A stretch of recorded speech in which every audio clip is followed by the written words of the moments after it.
Oi, gente, eu sou Domingas Alvim, eu sou formada em comunicação, com especialização em RTVC, Rádio, TV e Cinema.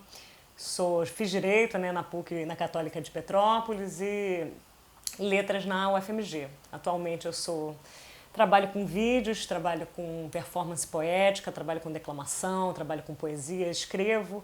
Lancei meu primeiro livro em 2013, Poços dos Desejos. E agora estou atuando como professora de ensino de literatura na escola na Universidade Federal de Minas Gerais.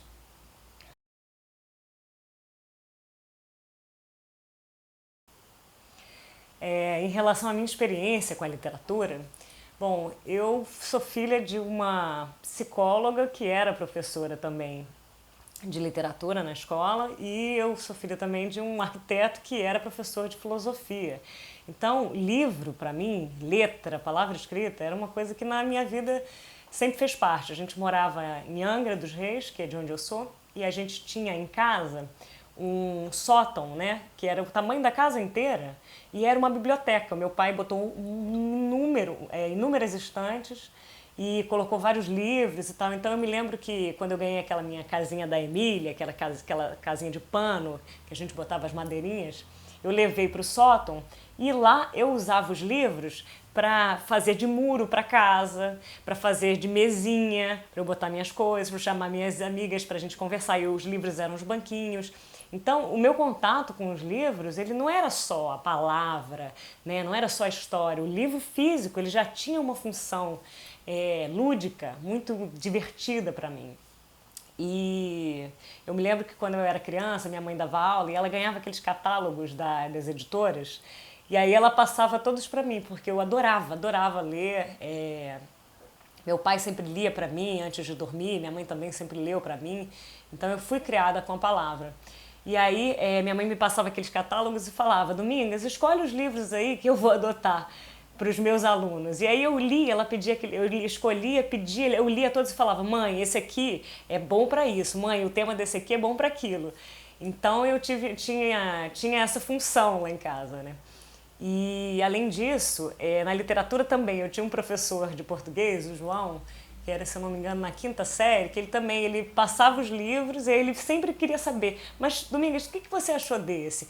Então eu vou passar esse livro para outra turma. Ah, você não gostou? Não sei, então eu era meio que uma referência assim, literária, porque eu devorava mesmo. Eu me lembro que quando eu tinha uns 9 anos de idade, eu saía, todo mundo em Angra, né, tem praia, sol, todo mundo saía de casa, minha mãe ia pegar o barco com os amigos, sair pra praia, alguma coisa do tipo, e eu falava: não, mãe, eu vou ficar em casa, eu quero ficar aqui lendo.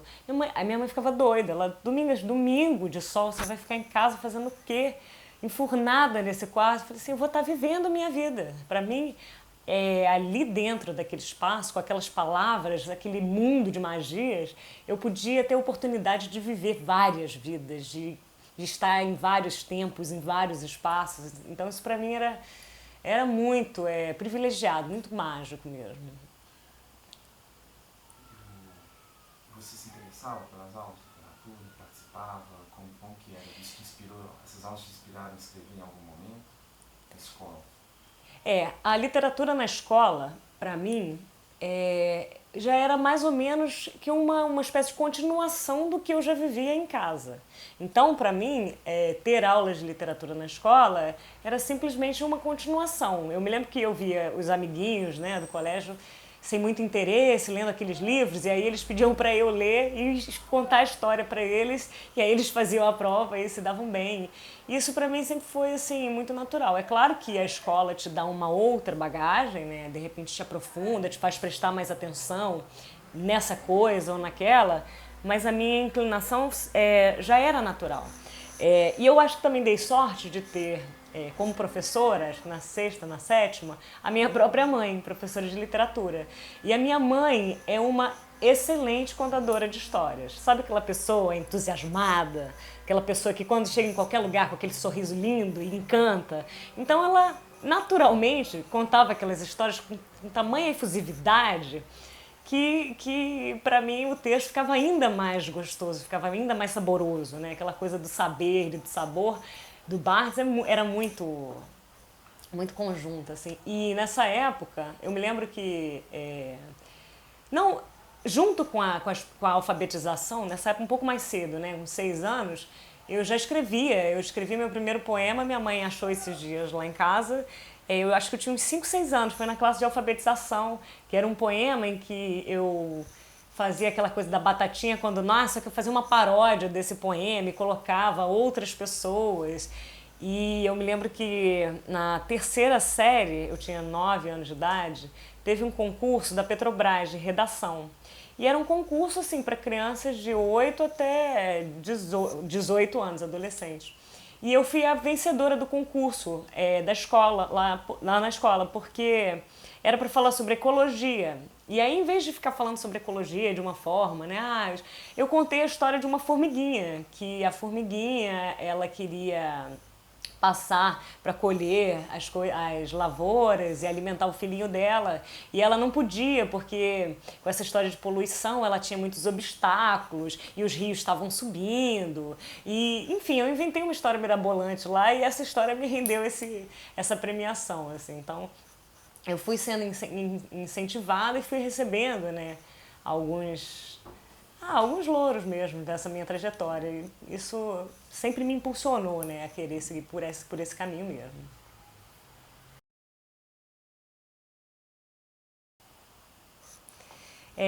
O Giro do Amor foi um texto que, na verdade, não é exatamente um poema, é uma prosa poética, né? E foi um texto que eu construí porque eu vi, assim, ao meu redor, pessoas muito descrentes, sabe, com as suas próprias relações, seus próprios relacionamentos, muito descrentes com essa coisa do amor. E eu fui criada num lar muito afetuoso, muito afetivo. Meus pais eram pessoas, assim, de diálogo, sabe, promoviam diálogo. Eu nunca recebi um não sem uma justificativa. Então eu sempre aprendi a dialogar, a conversar. Isso para mim me rende muitos frutos hoje, porque relacionamento humano é diálogo. Então eu me lembro da minha mãe sempre falando: eu acredito no amor. Porque todo mundo falava, você dá muita liberdade para os seus filhos e não sei o quê. E acabou que nós crescemos com muita liberdade, com muito amor, e isso não fez de nós delinquentes, muito pelo contrário, isso fez com que nós pegássemos uma responsabilidade muito grande e atrelássemos a liberdade a uma responsabilidade pessoal também. Então esse No Giro do Amor foi meio que para jogar para as pessoas, para jogar para a vida, que independentemente daquela pessoa que você tá, ou independentemente do que acontece, as suas frustrações com as relações, eu acho que a gente tem que seguir acreditando. Porque senão começa a fazer aquele giro que não é um giro do amor, mas uma corrente em que você vai descontar, porque você não recebeu do outro aquele amor que você esperava, aí a próxima pessoa que aparece, você vai jogar nela as frustrações que uma outra pessoa te trouxe. E aquela pessoa estava cheia de boas intenções e você perdeu essa oportunidade. Então foi pensando nisso. Tanto que eu falo que no final do texto, que eu fiz um vídeo e coloquei no YouTube e me deu muito retorno positivo, eu falo, nesse jogo de amar cabem mais números e cores do que no infinito. A única coisa que não cabe é o medo. O medo de amar é a única coisa que não cabe no amor. E por que o medo de amar é a única coisa que não cabe no amor? Porque amar é saber doar ao outro, é saber doar a si mesmo e ao outro. E saber respeitar o outro, saber amar o outro por quem ele é e não por conta de algumas projeções que você faz em relação à pessoa e você quer mudar a pessoa. Não, você amar a essência mesmo da outra pessoa. Então, se a gente se restringe a algum tipo de coisa, se a gente cisma de ficar fazendo algum tipo de jogo ou de vestir alguma carapuça para se proteger, ninguém se protege do amor. O amor não precisa, ninguém precisa se proteger do amor. As pessoas deveriam cada vez mais se abrir, tanto para serem amadas quanto também para amar, principalmente. Porque eu acho que uma sociedade que conseguisse realmente viver com mais afeto, com mais respeito, com um olhar mais carinhoso para o outro, em vez de um olhar muito crítico, né? Porque a gente vive numa sociedade hoje em que você pode fazer 1000 coisas boas, mas se você tiver uma coisa ruim, todas as pessoas vão olhar para isso e vão te criticar por isso. e o contrário não procede. Onde que a gente vê elogios, né? Um elogio é tão essencial na vida de um ser humano. Um elogio é um afeto, é um carinho, é uma palavra de conforto, é um amor, sabe, que você pode estar doando através de uma palavra. E as pessoas se negam o tempo inteiro de fazerem isso, e eu não entendo por quê. Então, acho que todo o livro Poços dos Desejos foi, na verdade, um livro que eu adotei a temática do amor por seus diversos vieses.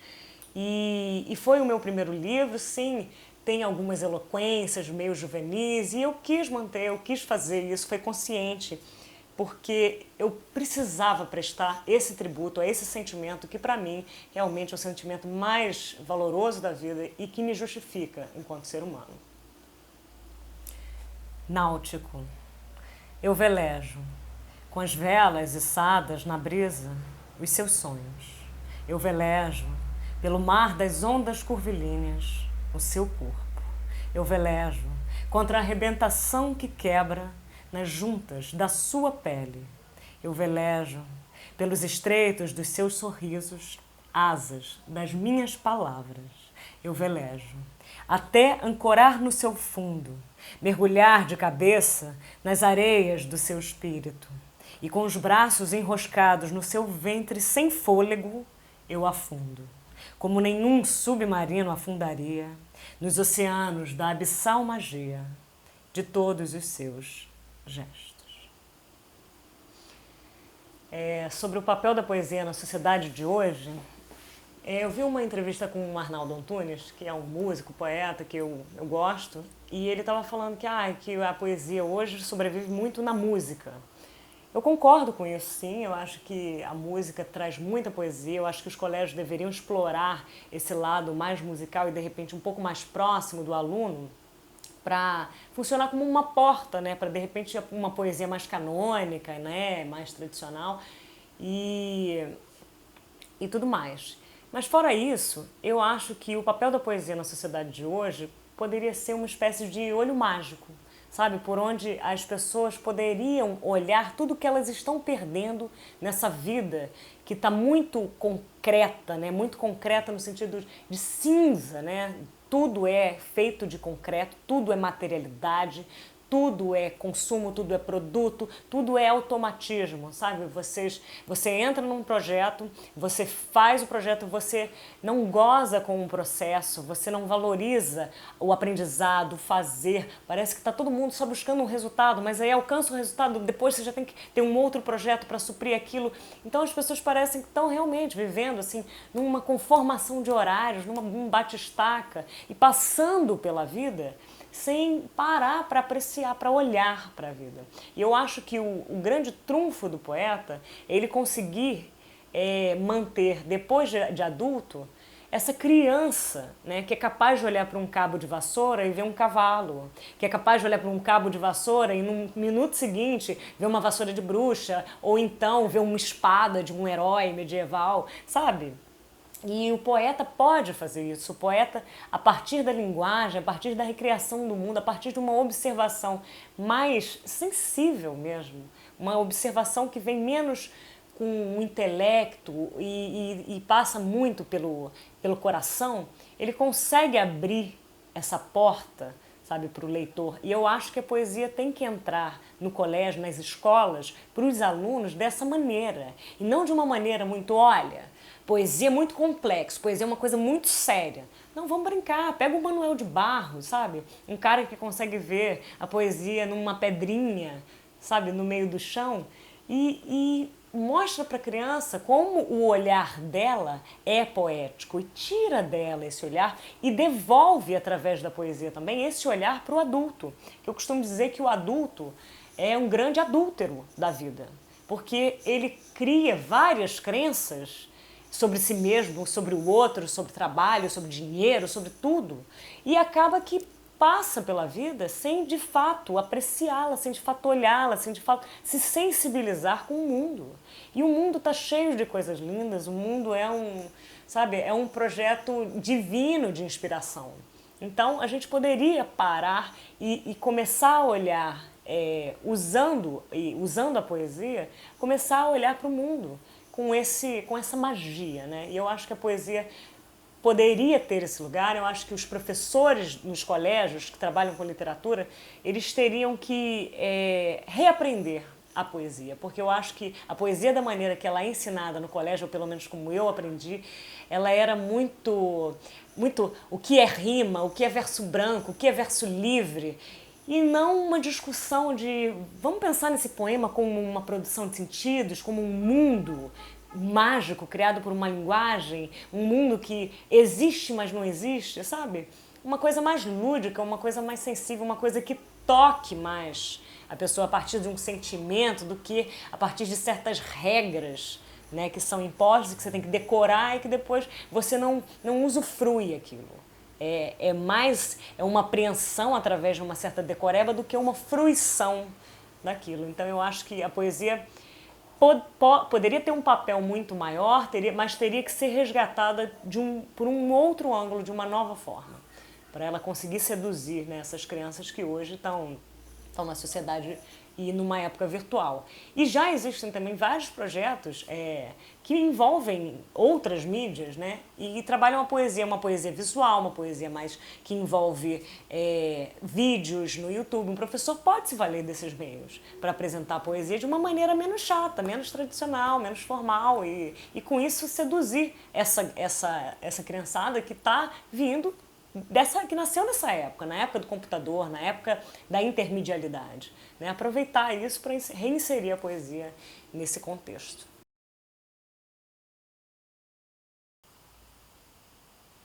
No topo do troca-toca. É corpo esparramado, cabelo melado, toque embaraçado, beijo molhado. É pegada, é vontade, é calor de pegada com vontade, é vontade de calor à vontade. É vontade de troca, toque, toca, troque, mas não me troque. Sou tudo o que quiser, menos o que eu não queira ser. Sou apaixonada, sou toque, sou toda. Apaixonada pelo que me apaixona sem saber, pelo seu aproximar do meu ser. É ter corpo embaraçado, toque molhado, cabelo suado, beijo esparramado.